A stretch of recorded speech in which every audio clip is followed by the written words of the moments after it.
एक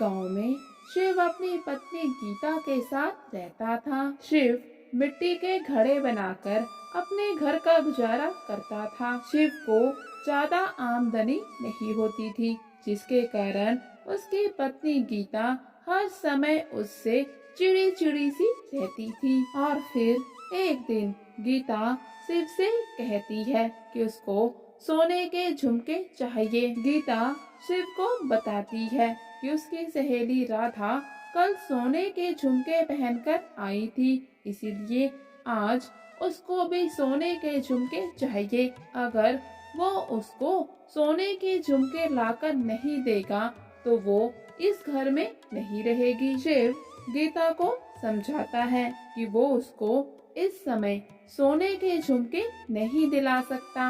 उसकी आर्थिक स्थिति बिल्कुल भी ठीक नहीं है, लेकिन गीता शिव की एक भी बात नहीं सुनती। और फिर शिव काम के लिए अपने घर से निकल जाता है। वापस लौटते समय नदी किनारे बैठकर अपने ही आप से बातें करता है। शिव बहुत ही उदास और परेशान होता है। अपने आप से बातें करते हुए शिव कहता है, हे भगवान, अब मैं गीता को सोने के झुमके कहाँ से लाकर दूं? मेरे पास तो खाने के लिए भी पैसे कम पड़ जाते हैं। ऐसे में मैं उसको इतनी जल्दी जल्दी में सोने के झुमके कहाँ से बना कर दूं? शिव बहुत ही भावुक हो जाता है। शिव की सारी बातें जल परी सुन रही होती है। जल परी जो कि वहीं पर बहने वाली नदी में रहती है। और फिर जल परी नदी से बाहर आती है। शिव जल परी को देखकर बहुत ही हैरान हो जाता है। जल परी शिव को बताती है कि जो भी इस नदी के किनारे आकर अपनी दुख भरी कहानी सुनाता है, मैं उन सब की मदद करती हूँ। मैंने तुम्हारी सारी बातें सुन ली हैं और अब मैं तुम्हारी मदद करना चाहती हूँ। मांगो, तुम मुझसे क्या मांगते हो? तुम जो भी मांगोगे मैं तुम्हारी इच्छा पूरी करूँगी। शिव जल परी से कहता है, मेरी पत्नी मुझसे बहुत दिनों से सोने के झुमके मांग रही है। आप मुझे सोने के झुमके दे दीजिए ताकि मैं अपनी पत्नी को खुश कर सकूं। शिव अपने लिए कुछ भी नहीं मांगता, सिर्फ अपनी पत्नी के लिए मांगता है।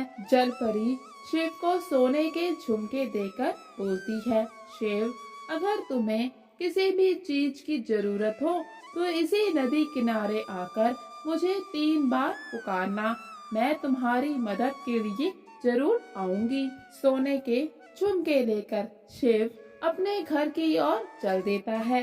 घर पहुंचकर अपनी पत्नी को सोने के झुमके दिखाता है और सारी बात बताता है, जिसे सुनकर उसकी पत्नी उस पर भड़क जाती है और कहती है, तुम बिल्कुल मूर्ख हो। शिव गीता से कहता है, अरे गीता, एक तो मैं तुम्हारे लिए सोने के झुमके लेकर आया, उल्टा तुम मुझे ही मूर्ख कह रही हो। भला तुम मुझे मूर्ख क्यों कह रही हो? गीता कहती है, तुम मूर्ख ही हो। अगर तुम समझदार होते तो जल परी से कुछ अच्छा मांगते, ना कि मामूली सोने के झुमके। जाओ, मुझे सोने के झुमके नहीं चाहिए, मुझे तो बहुत सारे गहने चाहिए। तुम अभी जाओ और जल परी से बहुत सारे गहने मांग कर लाओ। याद रखना, बहुत सारे मतलब बहुत सारे गहने। शिव अपनी पत्नी को समझाता है, देखो गीता, इतना ज्यादा लालच अच्छा नहीं होता। हमारे पास जो कुछ भी है, थोड़ा या फिर ज्यादा, तुम्हें उसी में संतुष्ट रहना चाहिए। लेकिन गीता शिव की एक भी बात नहीं सुनती और जिद पर अड़ जाती है कि अभी जाओ और जल परी से बहुत सारे गहने मांग कर लेकर आओ। शिव अब गीता की बात से मजबूर होकर नदी किनारे पहुंच जाता है और जल परी को आवाज देता है, जल परी, ओ जल परी, क्या तुम मेरी आवाज सुन सकती हो?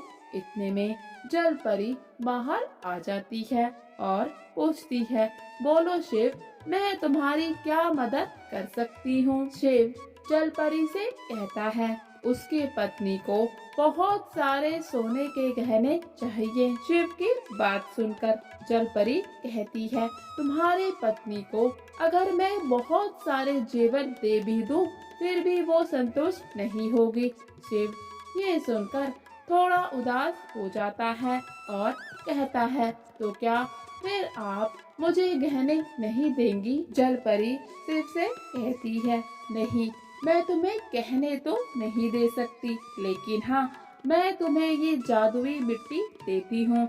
इससे जितने हो सके तुम उतने घड़े बनाना और फिर तुम्हें जो कुछ भी चाहिए उन घड़ों से कह देना, वो तुम्हें मिल जाएगा। घर आकर शिव अपनी पत्नी को मिट्टी के बारे में सब कुछ बताता है और फिर घड़े बनाने के काम में जुट जाता है। शिव पूरे 5 घड़े बनाकर तैयार कर देता है। घड़े बनने के बाद शिव की पत्नी गीता उन घड़ों से कहती है, मुझे बहुत सारे गहने चाहिए। गीता के इतना कहते ही सभी के सभी घड़े सोने के गहनों से भर जाते हैं, लेकिन एक घड़ा बिल्कुल खाली रह जाता है, जिसे देखकर गीता शिव से कहती है, अरे देखिए ना, ये घड़ा तो खाली है। आखिर ये घड़ा खाली कैसे रह गया? इसमें सोने के गहने क्यों नहीं आए?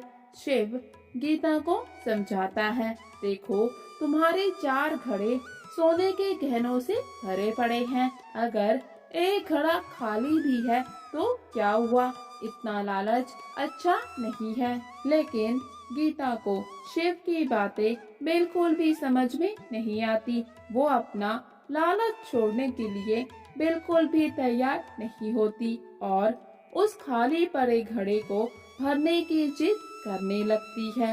वो शिव से कहती है, तुम एक बार फिर से जल परी के पास जाओ और उन्हें सारी बात बताओ कि हमारा एक घड़ा खाली रह गया है, इसको भी वो भर देती तो बहुत ही अच्छा होता। शिव के लाख बार समझाने पर भी गीता उसकी बात नहीं समझती और उसको जबरदस्ती जल परी के पास भेज देती है। शिव नदी किनारे पहुंचकर जल परी को आवाज देता है। इतने में जल परी प्रकट होती है और शिव से पूछती है, बोलो शिव, अब तुम्हारी पत्नी को क्या चाहिए? शिव कहता है, मेरी पत्नी गीता चाहती है कि घर पर जो घड़ा खाली पड़ा है वो भी गहनों से भर जाए। शिव की बात सुनकर जल परी शिव से कहती है, तुम्हारी पत्नी की ये इच्छा भी मैं पूरी करती हूँ, लेकिन ध्यान रखना, इसके साथ ही उसके मन का लालच उसके चेहरे पर आ जाएगा। तुम अभी घर जाओ। घर पहुँचने पर शिव देखता है कि गीता के पूरे शरीर पर लाल रंग के धब्बे हो गए हैं। वो गीता से पूछता है, अरे भाग्यवान, तुम्हें अचानक से ये क्या हुआ?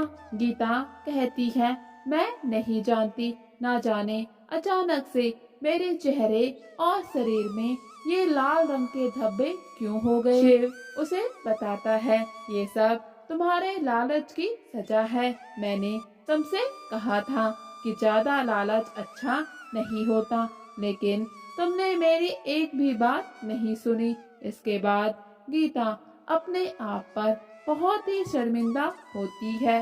वो शिव से कहती है, मुझे गहने नहीं चाहिए, मुझे तो बस मेरा पहले वाला रंग रूप चाहिए। शिव गीता से कहता है, तुम अभी मेरे साथ चलो, हम दोनों जल परी के पास जाएंगे, वो ही तुम्हारा रंग रूप ठीक कर सकती है। और फिर शिव और गीता नदी किनारे पहुंच जाते हैं।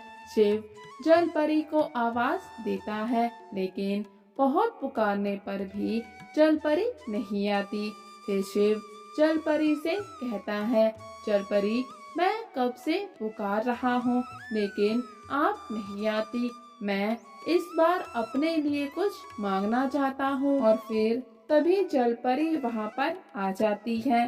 शिव उनसे कहता है, जलपरी आपने आने में इतना समय क्यों लगा दिया? जलपरी कहती है, क्योंकि तुम पहले मुझे अपने पत्नी के लिए बुला रहे थे, लेकिन अब मैं तुम्हारी पत्नी की कोई भी इच्छा पूरी नहीं करूंगी। और फिर जब तुमने मुझे अपने लिए बुलाया तो मैं आ गई। शिव जलपरी से विनती करता है कि उसकी पत्नी की अकल ठिकाने आ गई है। अब भविष्य में वो कभी भी लालच नहीं करेगी। आप कृपा करके उसको ठीक कर दीजिए। जलपरी शिव की बात मान लेती है और गीता को बिल्कुल पहले जैसा कर देती है। तो दोस्तों, अगर आपको हमारी कहानियाँ अच्छी लग रही हैं तो हमारे चैनल को सब्सक्राइब कर लें, वीडियो को लाइक कर दें।